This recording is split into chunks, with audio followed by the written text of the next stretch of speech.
Hey, I'm Greg Kasavin with Supergiant Games. Hi, my name is Gen Z. I am Amir Rao. Hello, I am Darren Korb, and this is a NOCLIP patron Q&A.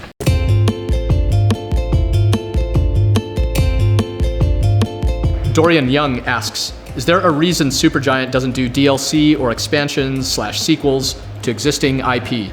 You can imagine the thought crosses our mind to potentially return to one of our previous worlds. We have no line in the sand saying we will never ever come back to one of our previous worlds. In fact, we like to keep our options very open for the future and don't know fundamentally what the future holds. And as to why we haven't really done a DLC or anything like that much, we've dabbled in it a little, with our first game Bastion, though typically it's really important to us to end our stories really strongly, which has the side effect of not leaving a lot of room for traditional continuation in the form of DLC. Though with our current project Hades, the whole point was to create a world where we could keep building on it and kind of as much as players want us to, as much as we ourselves want to, without kind of painting ourselves into a corner. Debbie Sides asks, do you consciously develop a particular style that's unique to yourself, or do you just go with what suits the game?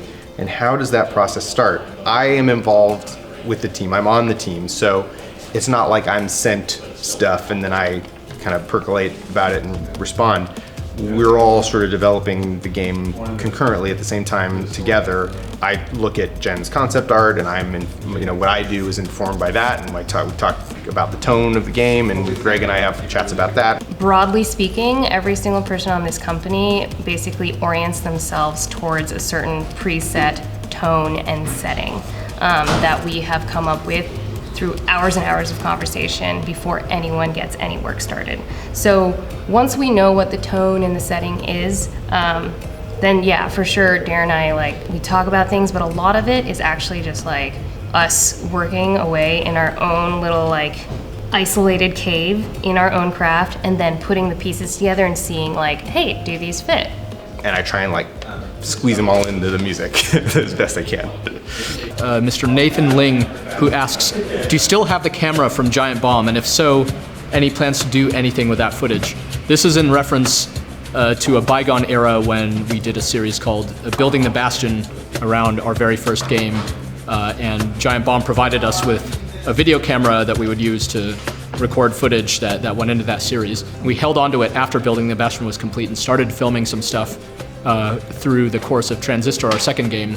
We did, in fact, give that camera back at some point, although I think I didn't give back the charger, which I probably still have lying around somewhere. So they do have the camera. I don't know what became of it. We didn't capture footage as comprehensively after Bastion, and basically haven't been doing any kind of filming, documenting of our process until now, so that's part of why we're really excited to be doing this.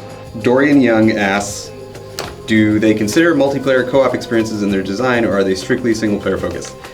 We do consider multiplayer and co-op experiences in our designs, and I think the most clear example of this is actually Pyre. In Pyre, for sure, we considered doing a multiplayer design for that game, and even tested it actually on team, and it wasn't quite living up to what we had hoped it would be. So we ended up not pursuing it completely and pursuing, continuing to pursue the single player aspect of Pyre. Logan Johnson asks, what's your favorite track or track you're most proud of from a Supergiant Games soundtrack, and why is it Dread Design? One of the most satisfying ones that I've made is Setting Sail Coming Home, just because it was from Bastion, just because I had the idea to do it really early in the project.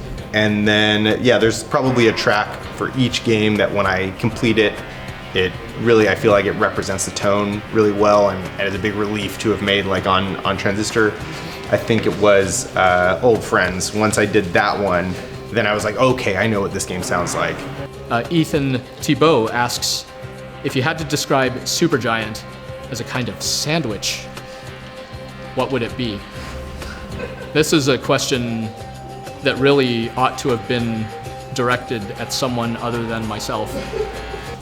I think it would be like a monster hybrid sandwich, in New York they have You could get like at Lindy's, this famous sort of New York cheesecake place. They have this sandwich that's like, it's like a triple decker, and one half is like an egg salad with bacon, and the other half is like a tuna sandwich. And it sounds insane, but when you put it all together, it's delicious. Probably gonna be like one of those subs with like a lot of stuff on it. Like onions and pepperoncinis and a bunch of types of cheeses, maybe multiple meats, like sprouts for some reason, lettuce, tomato, mustard, mayo, probably some hummus. I think we're like a $5 footlong because I love $5 footlongs. They're filling, they're satisfying, they're affordable, and like you remember them after you eat them. Like we have always been like a really, like a team that has like a really diverse set of considerations and diverse set of influences and a diverse set of things we care about.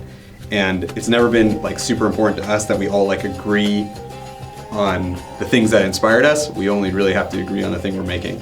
And so, yeah, if we were a sandwich, it would probably be like a really mixed up sandwich, because that's kind of what's worked for us so far. I think the most upsetting answer I can come up with is that we would be a hot dog. Nick Rugen asks, how many times do people ask about a Bastion 2? If I had a $5 footlong for every time someone asked about Bastion 2, I could probably solve world hunger.